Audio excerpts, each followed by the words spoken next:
How's it going, buddy? Welcome back to Elvis Junction Reviews. Today we're looking at another Athearn Genesis product. We are looking at an Athearn Genesis EMD SD70AC, number CSX number 4779 in the YN3B boxcar scheme. And as you can see, I bought this from Hiawatha Hobbies, which is in, I believe, Wisconsin. We're not going to waste any time. Let's get this box open. As you see, it's the 75th anniversary box. This product, I believe, came out around last year, if I'm correct. And inside our box, we have our typical Athearn stuff. Oops. We have our warranty sheet that we can mail in if we need to request another part, if it is broken. We have a warranty description, the Horizon Hobby Limited warranty here. We have our sign up for Athearn news, which we don't need. And finally, we have our exploded diagram of the locomotive. And there it is, as you can see here. Not a lot of stuff going on here, and it's blank on the back of the sheet here. All right, so now we've done that. We have a nice foam pad protecting the locomotive here. Inside of its plastic case in here. So take that, move the other box out of the way. Slide out of this plastic shell. We don't need that. Take this piece of foam out. I apologize, there are workers in the back. Oh, there we go. Open that up. Clamshell has been opened. There is the unit, all nice and safe. We have I did encounter a few issues with this locomotive, but I will talk about those during the final thoughts. Let's pull our locomotive out. Move our clamshell out of the way. Let's get that foam out of there. See if I can get this. Come on, there we go. That's one. And then here's the other one. I think you can see that. Yes, you can. Come on. All right, fine. Leave me no choice. All right, now we have our locomotive out of the box. Let's get into some history. And now on to some history. The EMD SD70 MAC is a 6-axle diesel-electric locomotive built by EMD between 1993 and 2004. Using AC traction motors and an EMD 710 prime mover, these units could produce 4,000 horsepower, even though later units were rated at 4,300 horsepower. These units were placed in EMD's catalog with the SD70ACE, but most of the AC-powered units are still in service with BNSF, CSX, NS, as well as, I believe, Canadian National, I'm pretty sure. But a lot of them have been starting to get sidelined, or at least their cousins, the SD70M. Now, our locomotive here, number 4579, started out as Conrail 4134 and was built in April of 1998. After the Conrail split up, she was renumbered to CSX 779, and then in 2008, she was renumbered to her current number, and she wore the YN3 scheme. Between 2014 and 2016, she was repainted into the YN3B boxcar paint scheme that we have here. And in 2022, she was repainted into the YN3C website scheme. All right, now that we've done some history, let's get into some details, starting with the front.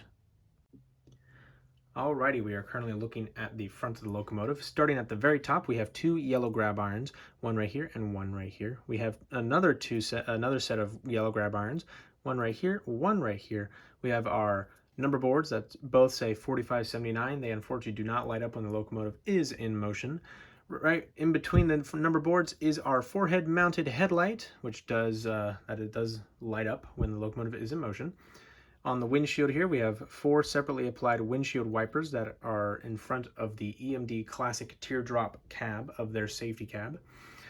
More grab irons on the nose here. We have one right here, one right here. There's one just here, and you can see the other one right there. There are 2 sand filler hatches. There's one just behind this grab iron. Unfortunately, you can just see it there. And here's the other one, a lot more visible. Moving on to the nose here, we have a big door that starts from the top of the nose and works down to the walkway here. It does have a window in it. Next to that door is the grab handles that you can use to climb up the side of the locomotive. And right in the middle of the nose is the CSX YN3B boxcar paint scheme it's my favorite. It's my personal favorite logo that CSX has had. We have another one of these walkway grabs right here. We have grab irons that traverse from the top of the nose down to the bottom towards the walkway. We have our safety rail and a safety chain. We have our ditch lights, which do light up when the locomotive is moving forward. And here is our anti-climber. And I think it's just me, but I feel like this ditch light is slightly moving. It's slightly pointed this way towards the other ditch light, but that could just be my eyes playing tricks on you. On me. But if you do see it, let me know in the comments, because I feel like that is a bit wonky and I might have to take a point off for that. Underneath the anti-climber, we have our coupler cut bar, which I think is also a tad bent right here, so that's a bit of a shame. We have MU hoses that go through the plow here. There's those little holes inside the top of the plow that allow the MU cables to go through it. Here is our classic Athearn coupler. Here is our air brake hose right here, and here is our plow. All right, so now let's look at the back of the locomotive.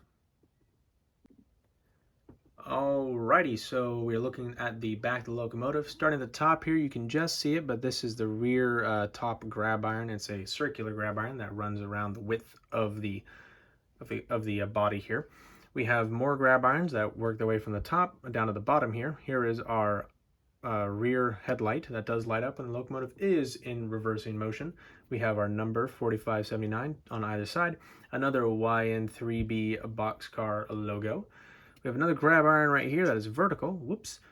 We have our safety rails and safety chain right here. Here is our anti-climber, another coupler cut bar right here, spare knuckle couplers, one on either side. We have our MU hoses and our air brake and our coupler, and here are those ladder grabs. And you might notice this, but there is a little glue blemish here. That is the result of trying to fix the locomotive. So that is not a point off, because that was something that I did. All right, so now let's move on to the side. Okie dokie. So we're looking at the conductor side of the locomotive here. And starting at the nose here, you may see that there is a gap right here between the actual front of the nose and the cab. Now that is because this cab is a whisper cab, or it's insulated, which subtracts the outside noise, and it keeps the crew from going deaf a lot quicker than they should naturally. On the front here, you can see a big F to indicate that this is the front of the locomotive. We have a lovely 4579 right here and a lightning bolt. That lightning bolt is to indicate that this locomotive has AC traction. We have our number right here, SD70AC. The AC is for AC traction. We have a lovely little American flag here, and these are all above the electrical boxes. There is a little illegible plate right here that unfortunately is, well, like I said, unlegible. Here is our step ladder right here. Here is the truck detail. It's honestly kind of basic. But the really cool thing is there's a little GM logo right here, and I believe that these bearings do rotate when the locomotive is in motion. And if it is, I don't know if it's just me, but there seems to be quite a gap between the actual cab and the rest of the actual frame here, so I'm a bit worried there. And I should also mention the sunshade right here, and you can just see it, but there's an antenna array up here, but we will get into that when we look at the top of the locomotive. Oh, and there is our bell, and you can see a couple of springs here that are covered by a rubber padding. As we move the locomotive forward, you can see the dynamic brake area here, and you can see one of the electrical cables. That's not supposed to be there, but unfortunately it is, and you can see the actual fan like motor right in there, and that grill is see-through. Ooh. Excuse me. We have some more vent. Ooh dear, did I just pull it out? No, I did not. Moving here, we have our blower, which is very nice. Moving along, we have our lovely CSX YN3B boxcar scheme, which I like very much. And as you can see, we also are following the sill stripes here, and I believe they're reflective. Not sure exactly. And I just noticed that there is a grab iron right here on the top of the blower. Moving along this way here towards the rear, we went past the fuel tank. There is a little there's a little arrow right here pointing down for, I believe it says stop. I'm not sure. Right here we have it's sort of legible. The only legible word on there is the word danger. and it should be legible from very far away. It's not much different on the other side, minus the blower bit, as you can see. And there is a door right here to go in to access the cab from the rear of the locomotive. And as we move the locomotive forward, there is our parking brake wheel right there at the far end of the locomotive. Okay, so now let's look at the top. Alrighty, so looking at the roof of the locomotive really allows you to see those two grab irons that I mentioned at the beginning of the video, right here and right here. And you can see the roof of the cab is white. That is a trademark of a lot of CSX locomotives. And on the top of the roof here of the cab, I believe this is an early version of the PTC antenna array. I'm not sure, please correct me if I am wrong. I probably am.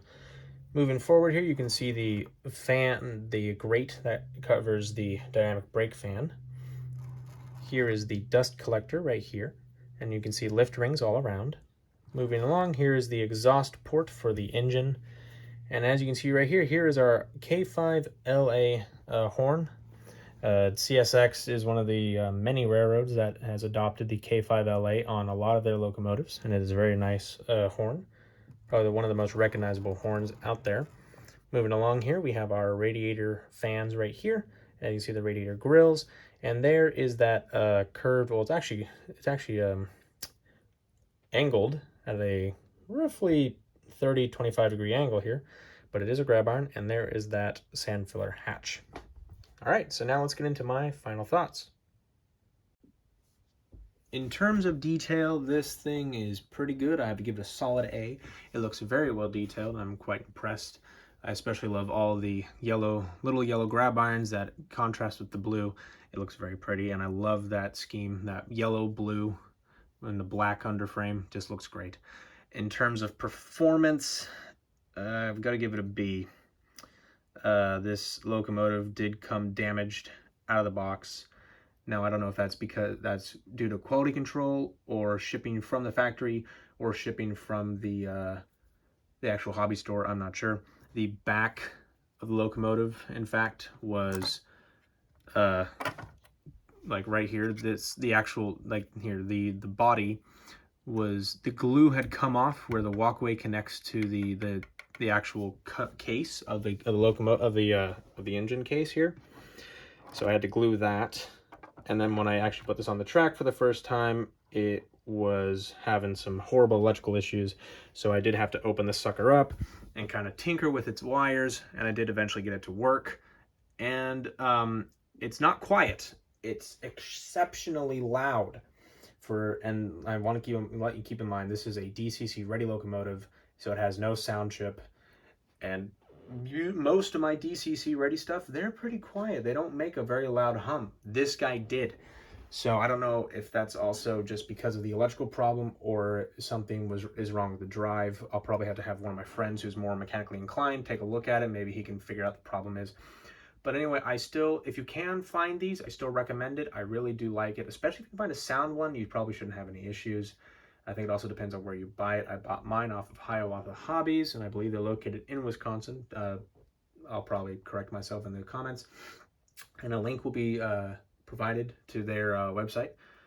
But anyway, if you enjoyed, please hit that like button. Also subscribe if you have not. And there's going to be a new upload schedule probably from now on. It'll probably be on Wednesdays at 9 a.m. Because I've started a new job recently, so I'm going to be working most of the week. So I won't really have a lot of time to get stuff out. And also I can't make the trains my main thing too. So that's why there's going to be a shortening of videos for a long time. But anyway, I hope you did enjoy this video, and I will see you guys in the next video. Bye for now.